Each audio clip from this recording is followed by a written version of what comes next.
Okay, good morning, everybody. Thank you so much for joining us on our 7th webinar. We're a year and a couple months into having our NCRA Schools committee, and so appreciate putting together these webinars so that we can learn from each other. So today's on student engagement with waste reduction and diversion at school. Next slide, please, Ruth. So out of this list, I'm introduce myself. I'm Nancy Deming, and we've got a pretty dynamic full team that's on our committee. And please, you know, our committee is completely open to additional folks, so consider joining us. Next slide, please. So housekeeping, Ruth has already turned on our recording. So if you don't want to be recorded, you know, just go ahead and, you know, not have your video going. And then if you can keep yourself muted and then put questions for the speakers of the community in the chat. And then as always, we upload the recording to our NCRA website page. Next slide. So today I'm so thrilled to have Jana and Tammy from the Monterey County larger area. I don't know how you guys can better describe your full county area, or multiple counties, right? And then we have Devin Jackson, who is a middle school teacher in Central Contra Costa, and his Green Team students, and then dialogue and discussion and talking about next steps. Next slide. Okay, go back one slide. Okay, so I want to pass the torch over to Jana and Tammy. So I had the great privilege, I was so thrilled when Tammy and Jana and her team reached out to me to come to one of their larger Monterey Bay area meetings, and so thrilled and excited and like, I don't know, I got re-energized listening to their full community on resource sharing and best practices that they had and some of the program details that they had. So we invited them today to share out. So with that, I would like to pass it over to you, Tammy and Jana. And thanks for coming today. Welcome, everybody. My name is Tammy Stolzenthaler. I work with the City of Watsonville as the Senior Environmental Projects Analyst. And I'm Jana Falk, Salinas Valley Recycles Recycling Coordinator.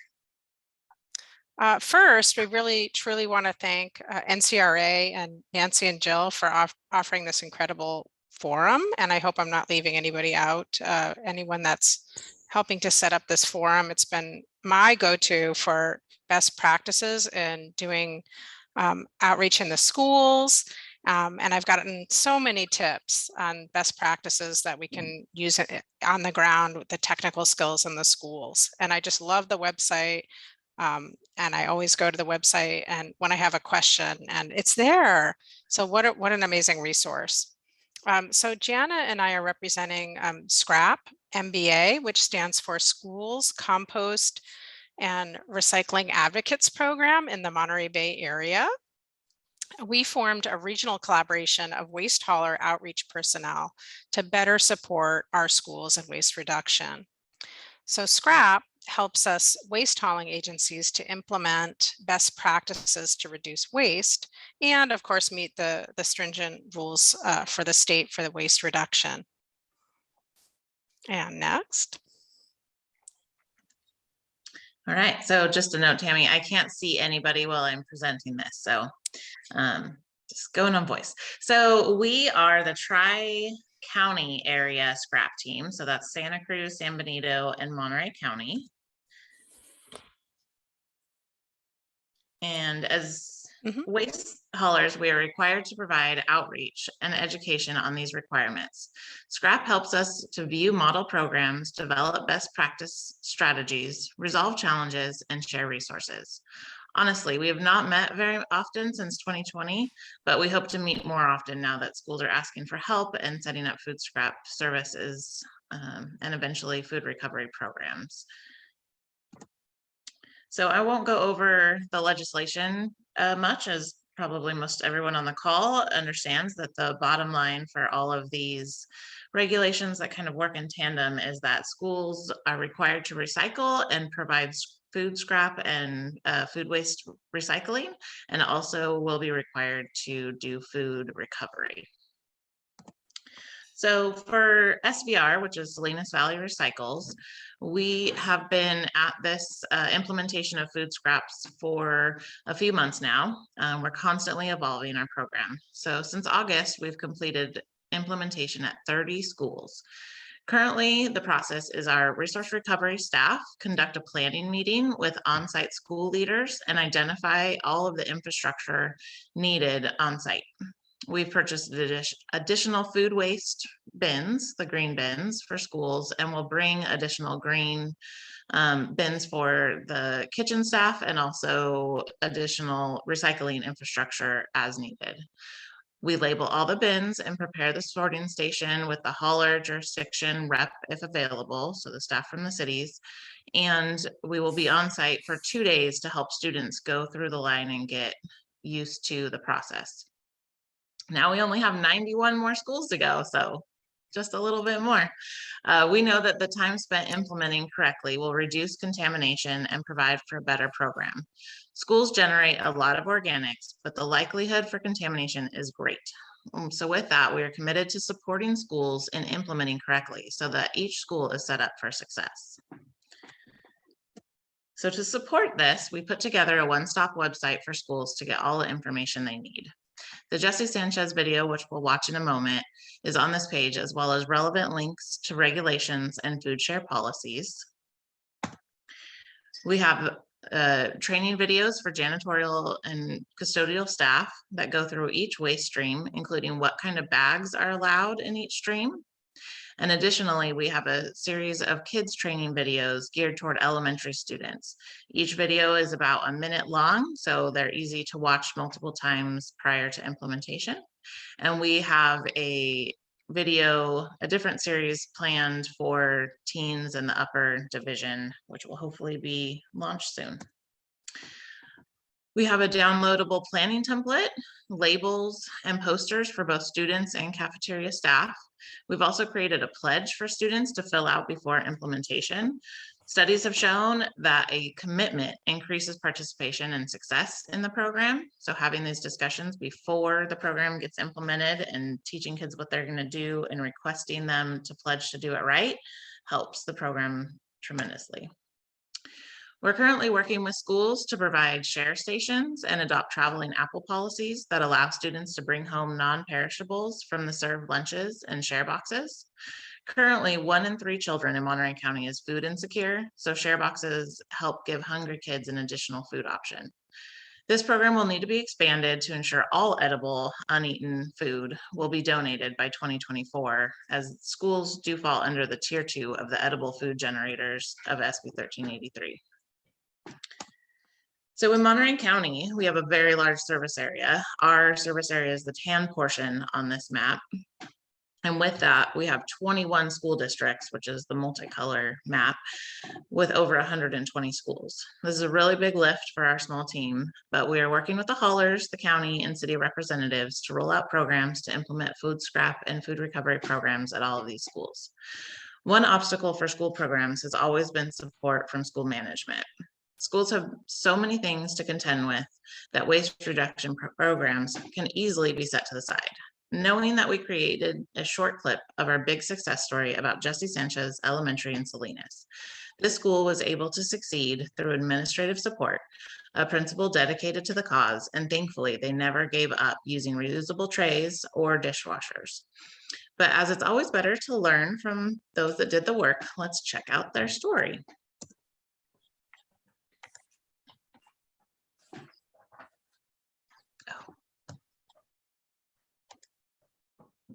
Just let me check and make sure. Okay, it did.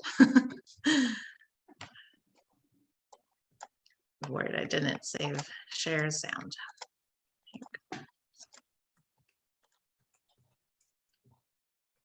My journey and my path started when I knew we had to meet a mandate, a certain bill that was coming out for recycling food waste. How were we going to start this? Where do we go? How do we get the equipment? How do we train the kids? So back in 2017, I was introduced to this award, the Wally Waste Not School Award, that from the Salinas Recycling, and we had to do an assessment of our waste here at school. The people from Salinas Valley came and looked at our cafeteria. It was eye-opening to see how much waste it was, the school was producing. And that's when I learned a lot about some of the items that were going in the garbage that were recyclable, some that were harmful to the environment, and then the food that goes in the garbage when we have people that need this food, need these nutrition meals. The following couple of years, I started working with the staff, with the cafeteria, but specifically with students, and just talking to them, let them know to make wise choices when they came to eating. We eliminated straws completely. So we got rid of condiments and went to bulk. We were one of the only districts that were using reusable trays. We started the share racks, the traveling apple policy, so they could take food home that they're not going to eat from their plate and put it there for students on the share rack who wanted to take food home or who wanted seconds. And it was very well received with parents because they saw that we were recycling whole produce that wasn't eaten. So thanks to the Salinas Valley Recycling, they were able to donate the reusable sporks, metal sporks. So that was just icing on the cake for us when they donated that, and the kids felt so special. Some of the students took ownership. I had a group of students who volunteered, who would stay back instead of going to recess, and then they were also supporting. These kids are aware. They see things in the environments. They see our turtles and our birds getting caught in plastics.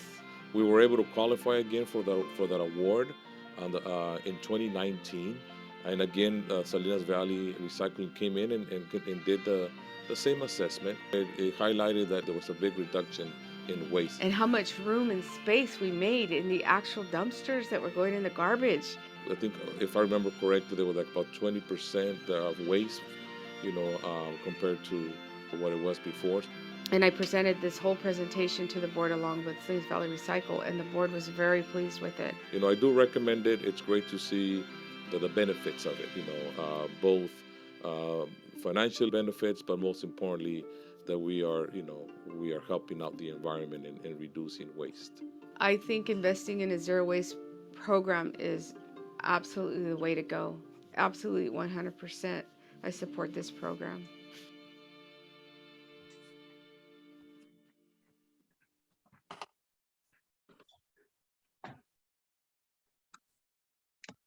All right. Tim. Oh, well, I think that video really tells the story. I mean, you can just see that Jana and her team at Salinas Valley Recycles is just doing an amazing job. With Scrap, we had the opportunity in 2020, we visited the Jesse Sanchez site, and it's just amazing to see how they were reusing all the foodware and just and if they can do it there, we can do it anywhere. So I was just really impressed by the food service director there and the principal. It's just really, really amazing to see and a model for us all to follow. So thank you for sharing that, Jana. So we're going to shift now. I'm going to present about our Green Schools Waste Reduction Program with the City of Watsonville Department of Public Works and Utilities. And so now I've moved up to manage the 1383 programs as the environmental projects analyst, but for decades, I was actually the official trash talker in our 20 schools in Watsonville City. And so I was the environmental education coordinator. We have succeeded in setting up food scrap collection programs at almost 20 schools. And this includes improved recycling and even leading into some food recovery. Some custodians that are successful with this are reporting 30 to 50% trash reduction at meal times. And so we're using those model sites that we have where we have an ambitious custodian and leadership team that really want to make it happen as models to replicate at our other sites. Because we're seeing when we say to a custodian, well, at Ansolda, they're doing this. At Minty White, they're doing this. They're like, oh, wow, okay. And that way, the custodian website is really the teacher for the for the other site to set it up. Our schools are at least 85% free and reduced lunches. And so if we can do it here with the volume of waste that we have, it can be done everywhere. I think it's just going to take time at all our sites across the state, right? So let's, okay.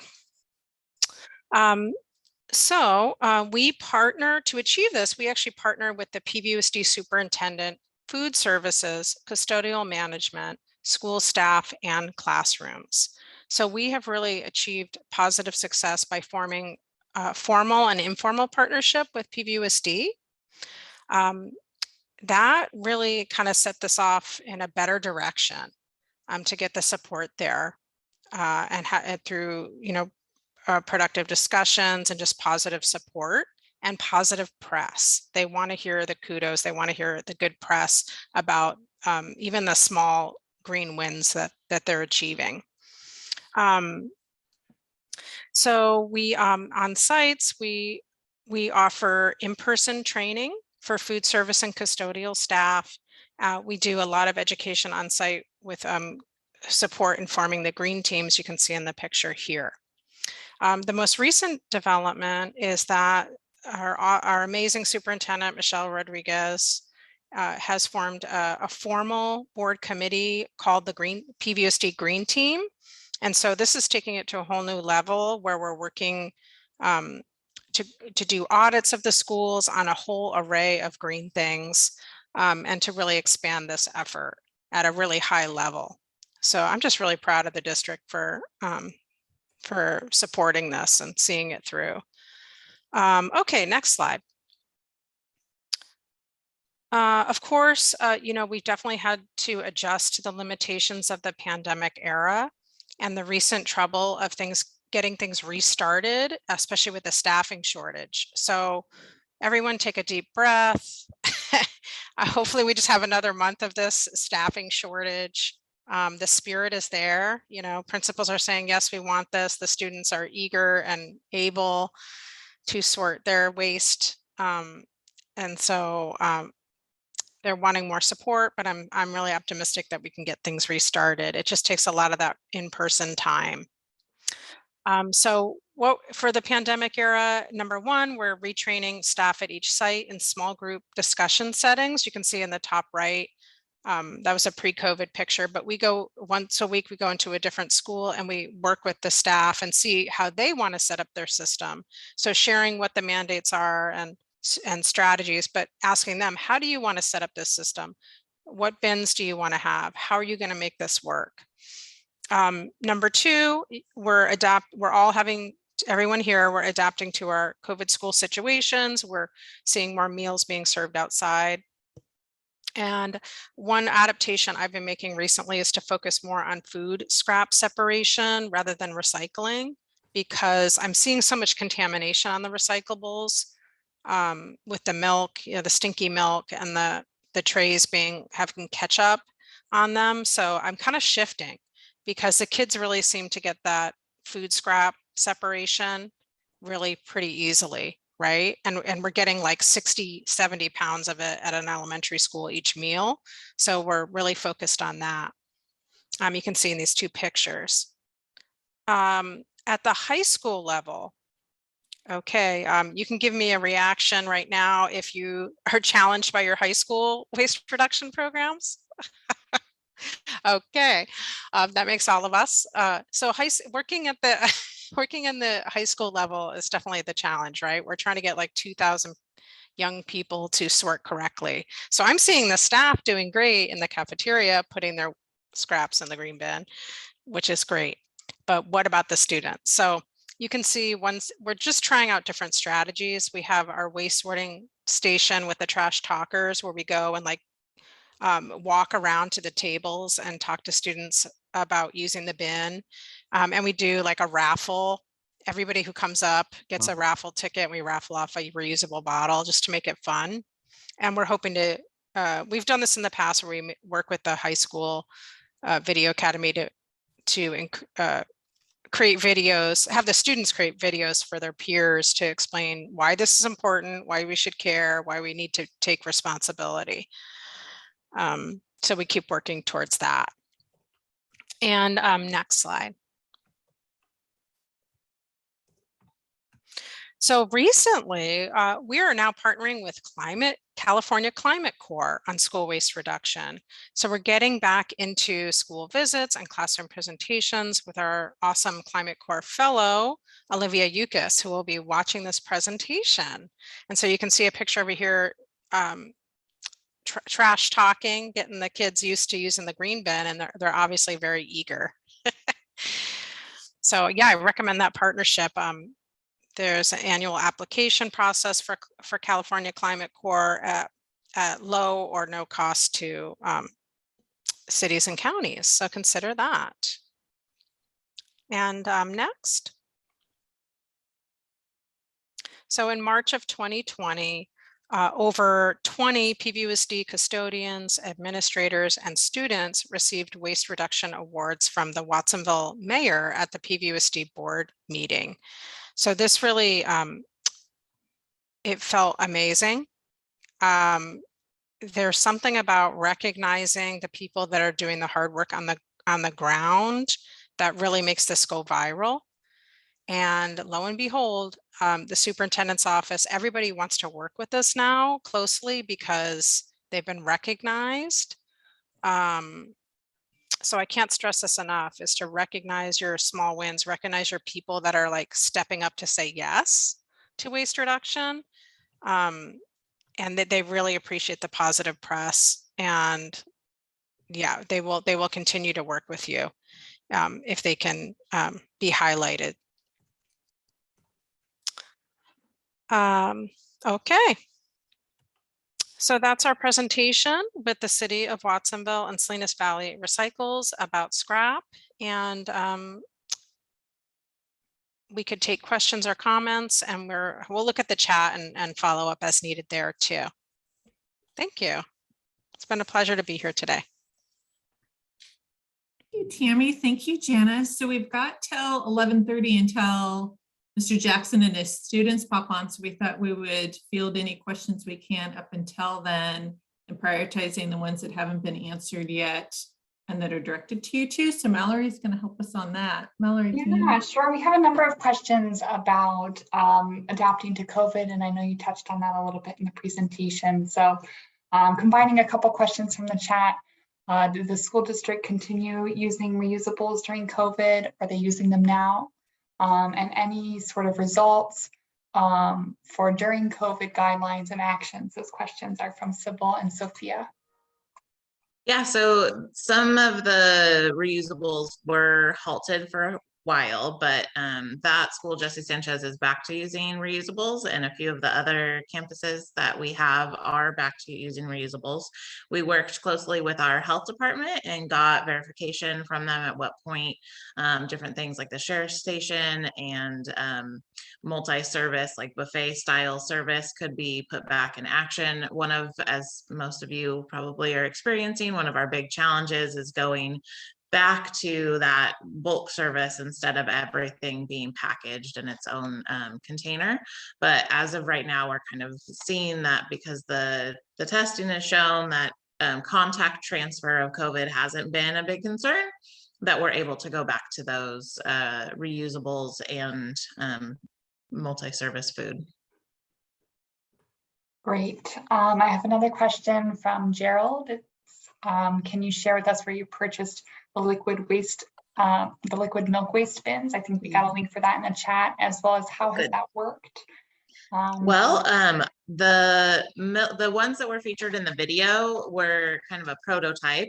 The pour away company worked with us, and we have a tech who does amazing work and can construct anything, and he made a homemade pour away type system, and they took parts of his design and made it into a new system, which I think is what Estella might have here in the chat.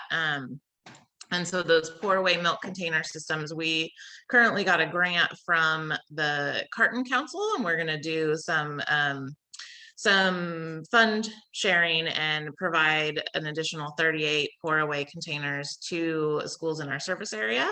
So that's pretty exciting. The bins themselves hold up to 32 gallons of liquid, and then there's a drain at the bottom that you can put into a floor drain. So it's a pretty great system, and we're excited to see those. The pour away system has smaller liquid systems that weren't really intended for schools, and that's what we adapted into Jesse Sanchez, but now they're upgraded.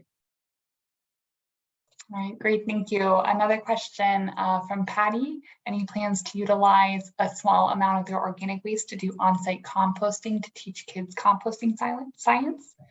Yeah, we provide compost. Well, our contractor Vision, our current contractor Vision Recycling, has always been happy to provide any amount of compost, usually about a truck full to schools that need it. So we haven't had many requests for additional on-site composting lately. Everybody's been focused on so much going on, but we are always happy to get schools started in their garden or get their gardens reestablished. But what about on-site composting? Do you guys have for doing that? Yeah. Yeah, we haven't had any. We have one very small school, I think it has 60 students, that is trying an on-site composting system, and we provided them with a worm bin and a backyard compost bin, and we're hoping that it's going to go well, but they're outside the service area to get food service collection as frequently and as needed as they want. So we wanted to set them up, and we haven't been back to check, but if any school wants to, certainly an option, just more hands-on work. And there's items that obviously can't go in the backyard compost that could go in the full commercial composting. For sure. And along with that, we have a question from Kristen of what recommendations do you have for setting up a compost system for a small high school? I don't know if I have any specific recommendations for that. Someone to be in charge of it, or we actually built a recent worm system that's been pretty awesome.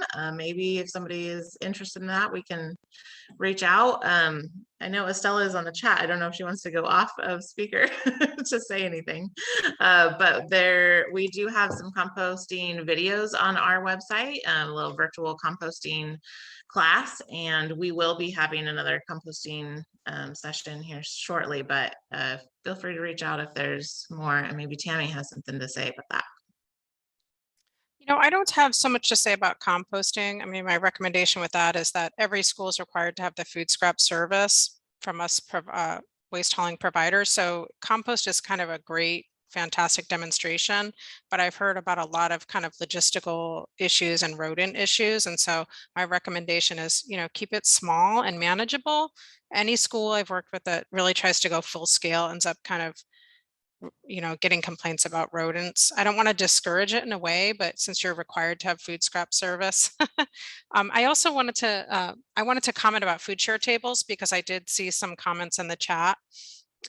So going back to that question. So yes, we're starting to see like too many bananas and apples going in the food scrap bin. Hopefully not the trash, they're going in the food scrap bin, but they're whole and they're beautiful. So why are they throwing away the whole food? So I'm hearing that from staff. I had a cafeteria person that works in the cafeteria, and the principal at a school tell me yesterday, like, oh gosh, look at these bananas and these apples going in here. Yeah, let's bring back the food share table. So what I did is the superintendent said, we need clearance from the health department. So we got that. So feel free to contact your environmental health department at the county to kind of explain that in Monterey County, Santa Cruz County, probably Alameda, those have been cleared by so get that documentation from your environmental inspector. And then my job was to communicate that to the food service director and the superintendent. And so I think it was more like, if schools are ready to go back to the food share table, they can. That COVID is not passed by contact. So I do see setbacks with that. People start getting scared and they're understaffed again. But that'll be my next effort, is recommunicating to the food services director. Hey, your schools are asking about this. this staff, here's a quote about all the bananas and apples. That's too much waste.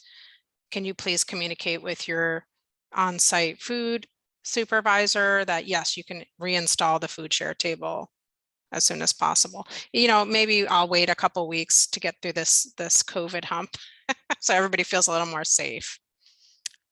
Okay, thank you.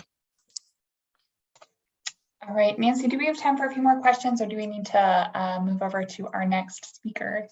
I think we can do another question or two. I think Devin's just waiting on another student. I see action there in his classroom. It's kind of cool having a view in his room. Yeah. Great. Well, We have a question. Yeah, we have a question of, do you have any specific best practices for working with high school students in addition to the things mentioned like raffle and trash talking in small groups? Is there anything that works for older students? We have had some of our upper ed schools have done well, and some of them not at all. And I think it really comes down to the culture on campus.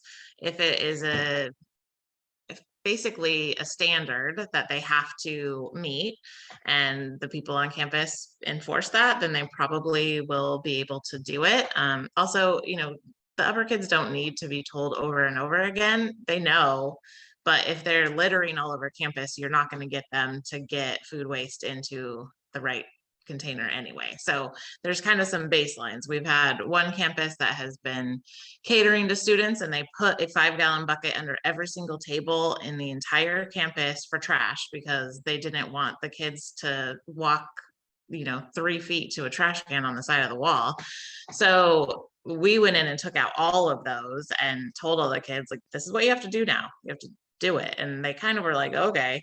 So we haven't been back to see if that's worked, but another campus that was really kind of on board already was able to do the food scraps, and they're doing a good job. We are limiting the food scrap collection containers to the closer to the cafeteria and the areas that the food is sold. So we're looking at the regulations that say, you know, it's wherever food is consumed is where you're supposed to have the 3 bins, but we're trying to hone it in so that it's not all over campus. The custodians cannot handle 500 tiny little food waste bins. So we're looking at the most likely locations and the locations that will be monitored. Great. And speaking of custodians, have you encountered pushback from the janitorial staff? And how much of your program is facilitated by students versus staff? That question's from Anita. Yes, I can't speak to this as much since I'm not the boots on the ground so much, but we have had a lot of custodial staff not very excited about it. Some of them turn the corner when they realize that all their cohorts in other schools have to do the same thing, and then they get on board. We've had a few custodial staff that have told us it's like Christmas every day. Their campuses are cleaner, their kids are more excited, they have less bags to deal with, and they are thrilled. So it's really, some of them are very involved and some not. If the principals are not going to support this program, then the janitorial staff is not going to feel like it's much of a win for them. But if they can, you know, combine it with litter reduction and really hone in on all of that, the custodial staff start to see and notice that they have a little more time in their schedule to do all this if the kids can get on board. We do have one of our past webinars, maybe 2, and one specifically where it reviewed a lot of the custodial things. Tammy and Jenna, thank you so much. Really appreciate it. We may have time at the end before we close out for more questions. So if you're able to stay on, that would be awesome. So I want to introduce Devin Jackson and his students. So Mr. Jackson, I have the good fortune of working with him and his school and his students as much as I'm able to through our Recycle Smart program, and just so impressed with these students. And they attended the zero waste convergence, and I was blown away with their presentation. And so we're so glad to have Mr. Jackson and his students. I'd like to pass it over to you, Mr. Jackson. Welcome. Thanks for joining. Well, good morning, everybody. My name is Mr. Jackson, Mr. Devin Jackson. I am a 6th grade science teacher at Foothill Middle School in Walnut Creek, California, which is part of the Mount Diablo Unified School District. And I am not only a science teacher, but a STEM teacher, a STEAM teacher, which brings in art, but also a recycling coordinator, also environmental sustainability coordinator for my school, hoping one day to be for my district. And I'm also the lead advisor for the Environmentally Concerned Kids Club. And the Environmentally Concerned Kids Club, I have 5 people here today. It's 5 students.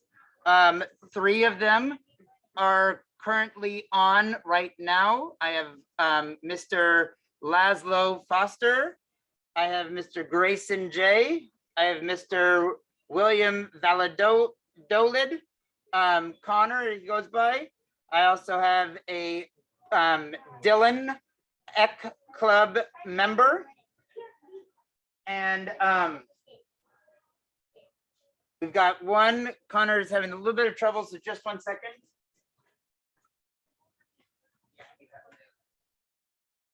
And you guys are all co-hosts, so you can share your screen if you need to, or whatever you need to do. And if one of you wants to unmute and just talk a little bit about your club while we're waiting for Mr. Jackson. I'll be right there. Sorry, we're having.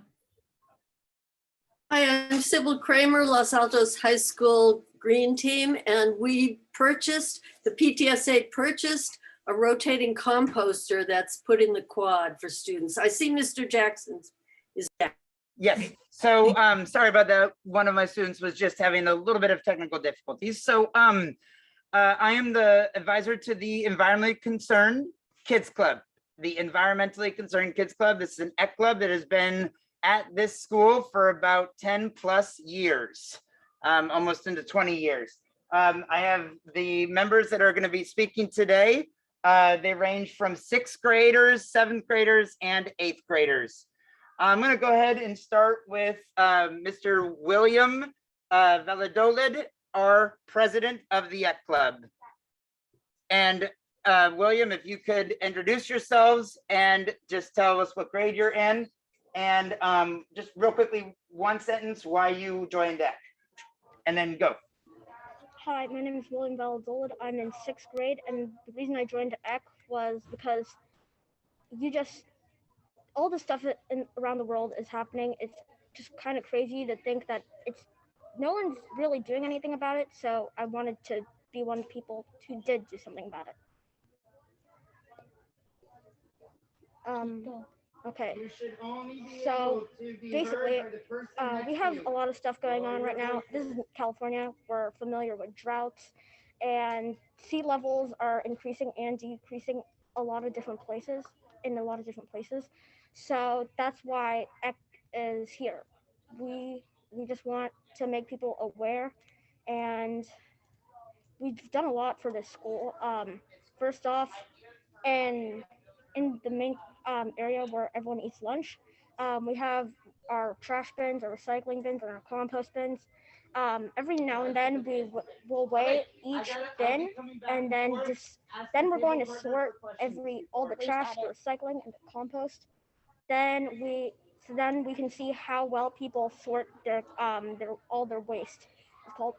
And then we have kids. Sometimes we have kids during lunch. They'll pick up trash, and then sometimes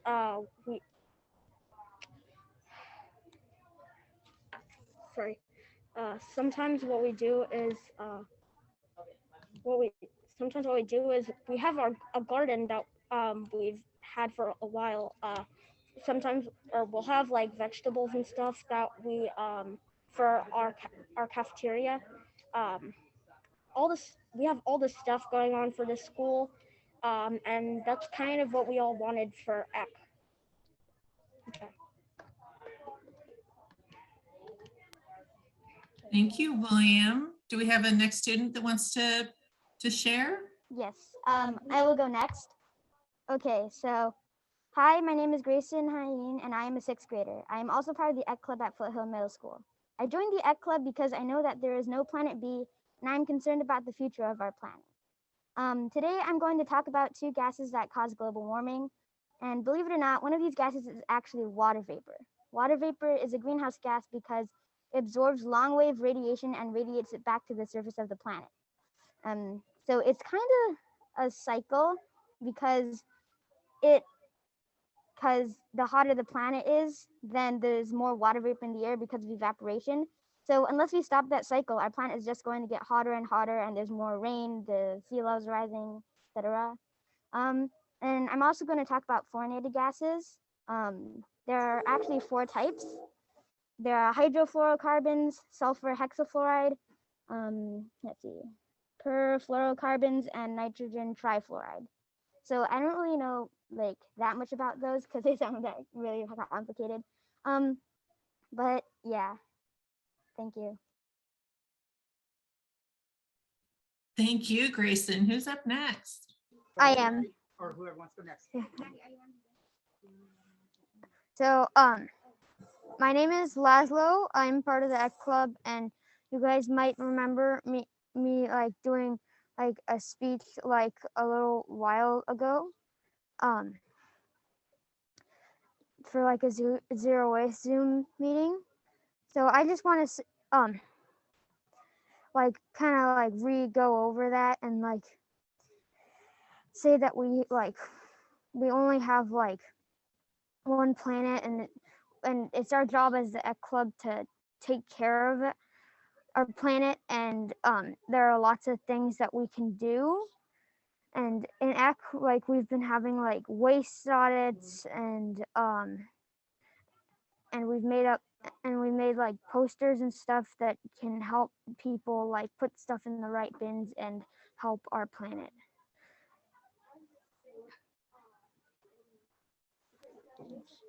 Thank you, Laszlo.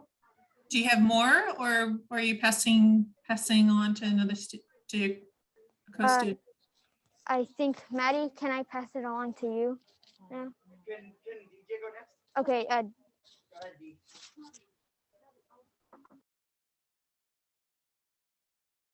Hi, my name is DJ.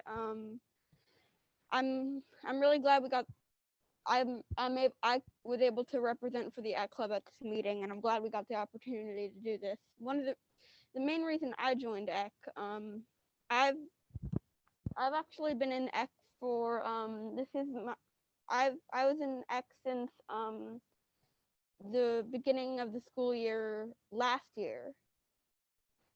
I'm in 7th grade now, and the main reason I joined EC was probably just because I just wanted to, well, just help protect our environment, because I remember when I was in 5th grade, I was doing this report on methane, on cattle releasing methane, and I just realized, like, wow, like there are a lot of problems facing our environment. So I just really wanted to find a way to help our environment, and I'm really glad EC is here at Foothill so that we're able to make a difference in our school. That's it. Thank you. Thank you, DJ. Did we get all the students that we're going to be sharing? There's one more. Okay. Wait, Maddie, do you want to speak now? He says he's not sure. Matt, do you want to go?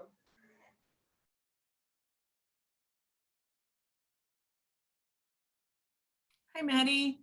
Is there some details that you can share with us? He decided not to speak. Is that right? Changed his mind? That's fine.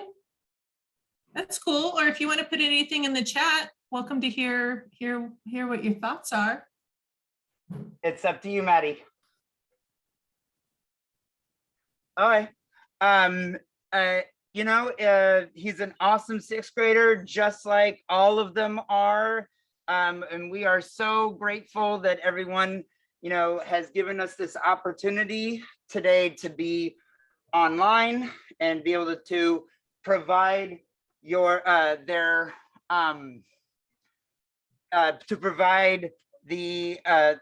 their impressions and their thoughts and their excitement of being in the environmentally concerned kids club at Foothill.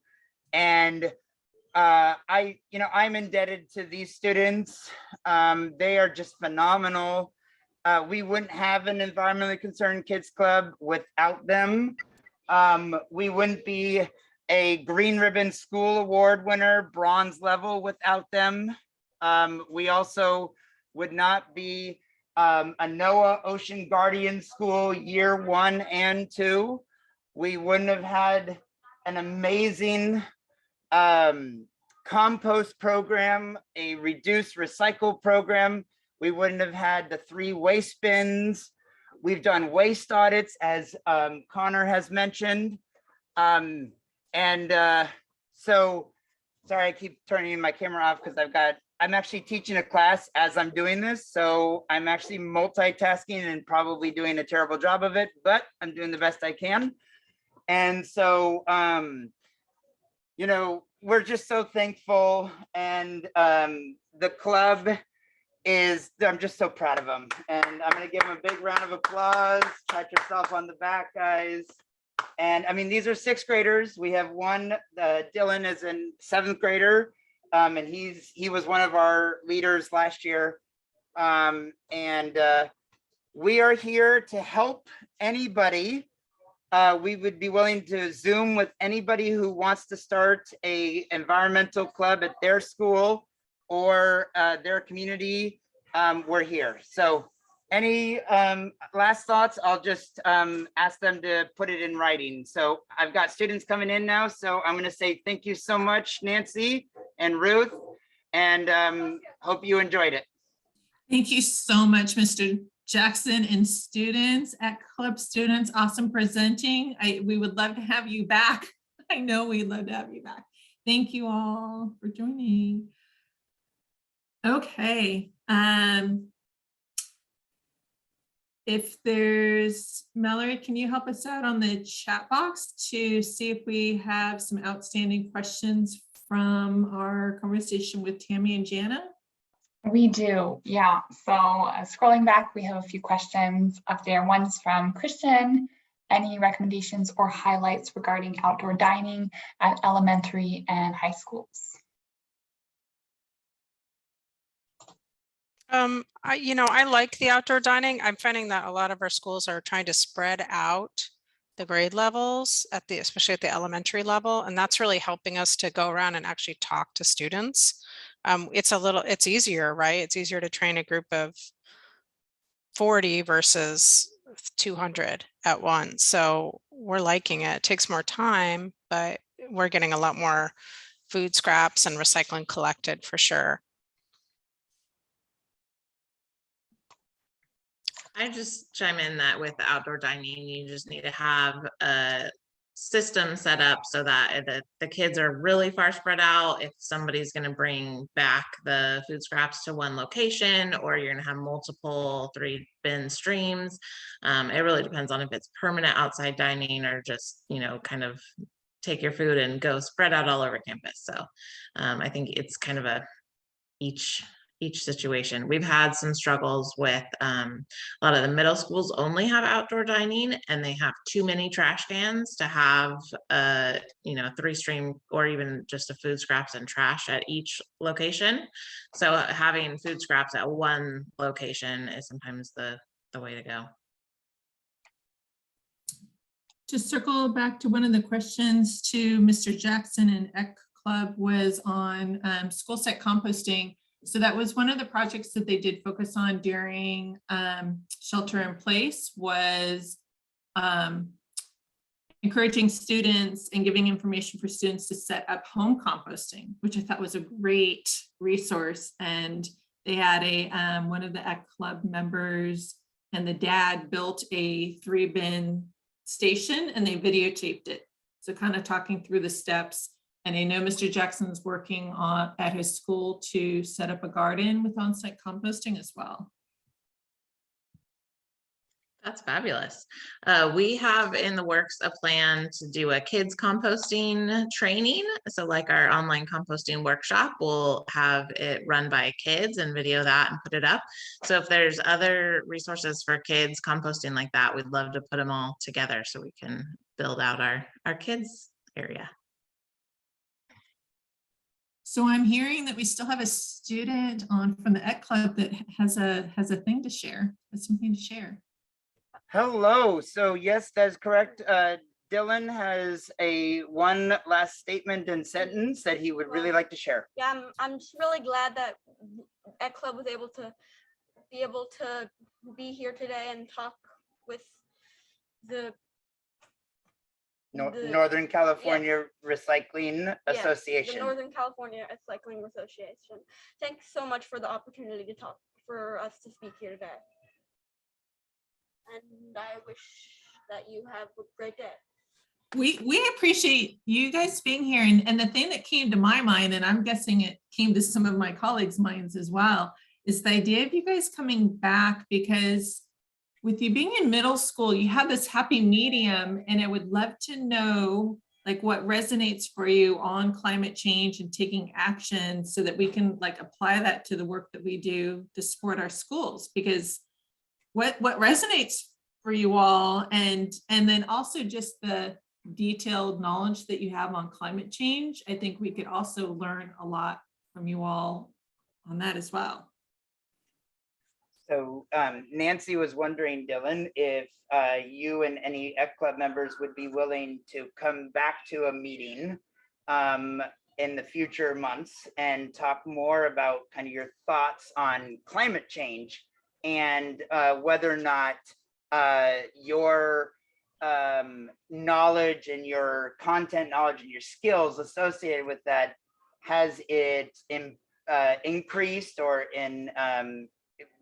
become more in depth and over the months that you've done EC, and also is it something that you still feel very strongly about?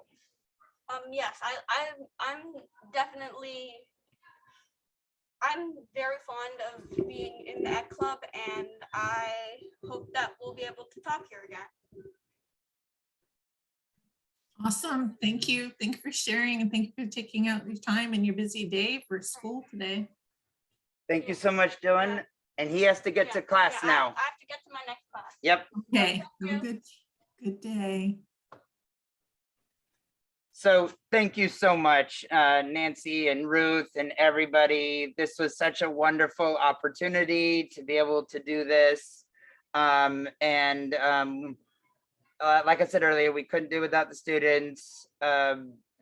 Being a middle school science teacher, the pandemic put a huge wrench in-person classes last year. And we only went hybrid in the spring. And we're now fully in person this year.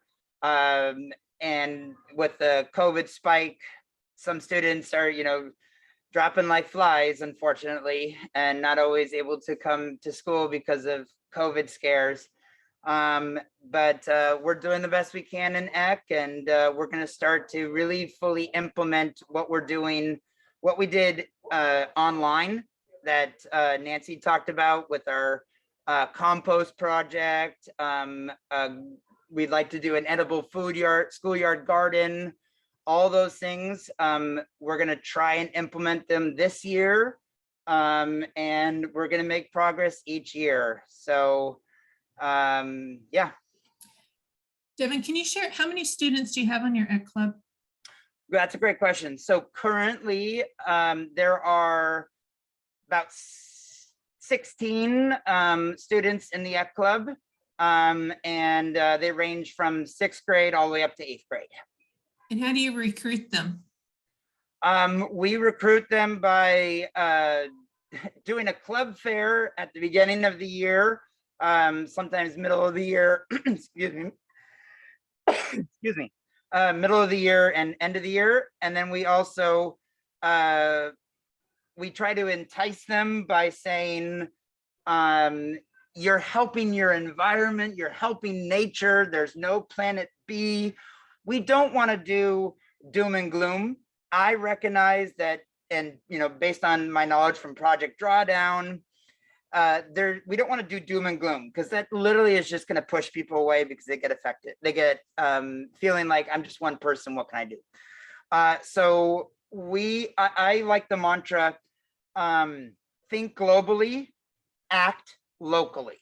So have these global ideas, which is great, but we've got to figure out how we're going to act locally. And so waste audits, they get to, you should see pictures of them with gloves on, searching through compost and trash, and they'll hold up a sandwich, they'll go, oh my goodness, look at this. How could someone throw away this beautiful sandwich? And it's like, well, yeah, I know. So yeah, we recruit by word of mouth, by club fairs, social media. We have our website for the EC Club. We also have the school website we'll put on there. We put up, traditional posters. Now we're back in person. Posters are great again for encouraging. We just got to get away from the ick factor, like the disgusting factor, or the factor where people used to think, students would think, oh, you mean my job is walking around emptying the students' the teachers' recycling bins? Does that mean I'm a glorified, non-professional, wonderful custodian? And I mean, anyway, I love my custodians. They're fantastic. I couldn't do without them. Same with my admin. But the students, yeah. Sorry, that was a longer answer to your question. No, that was great. That was great. We still have 3 more minutes. Do you want to speak like 1 minute on, like, I loved the partnership that we did with the elementary and the high school? Yes, absolutely. So about 2 or 3 years ago now, I don't remember how long, Nancy, Jessica Robinson, and a few other NCRA members were helping my school connect with the elementary school that's down the road from us, Walnut Acres, and Northgate High School, which is we're the feeder pattern to the high school. And we got together all of our green teams.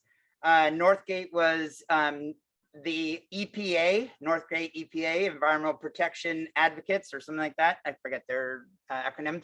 And then the Walnut Acres, they had a name for their environmental club. And what we did is we all paired together, and there's a group called Cafeteria Culture. And Cafeteria Culture is based out of New York City, and the boroughs of New York City. And it's an organization that brings about zero waste principles and practices in schools, in districts, and in communities. And they really focus on actions that children, students of any age can do. And it was, I know, connected to the East Coast, but we wanted to bring it here to the West Coast. So what we did is we booked a little theater over at Northgate High School, and we got this one night of this premiere of the movie Straws, and the Plastic Pollution Coalition. And it was just a fantastic movie, and the documentary. And then at the beginning of the night, we had all the environmental clubs speak about their why. What was their purpose? What were they hoping to accomplish with their club? And they each had a presentation. And then we showed the video. And then we had this little tiny display board where you put up these Velcroed pictures of different food items, or items like that would go in landfill or recycling or compost. And we had different audience members who had one of these cards at their seats, and they would go up and put it on. And it was just a great connection amongst all 3 of the groups. And it was so wonderful, and I hope to do it again. Yeah. Thank you, Mr. Jackson. Thank you, Tammy. Thank you, Jana. So appreciate all 3 of you coming and sharing out today. Hope that you'll come back, share updates with us. Ruth, can we go to our slide deck? So we've got announcements. We shared this last time on the Cal Recycle updated 1383 webinar link, and then same with the green print. And then we have scheduled for March 3rd, if you want to save the date, for 11 to 12, where we'll have the Cal Recycle School Program team reviewing SB 1383. And then to nicely match up with like the infrastructure need that SB 1383 has, then we have Pleasanton Unified coming in to talk about the purchasing of all the bins and the tactics that they've used. Next slide. So we've provided the link a few times in the chat box, but just keeping in mind, we try to update our spreadsheet and the website continuously, and keep in touch with us through that Gmail address. And if you want to join our schools committee, quite welcome. Just reach out to us, and appreciate everybody attending today. Look forward to seeing as many as possible for our next one, and stay safe. Thanks, everybody.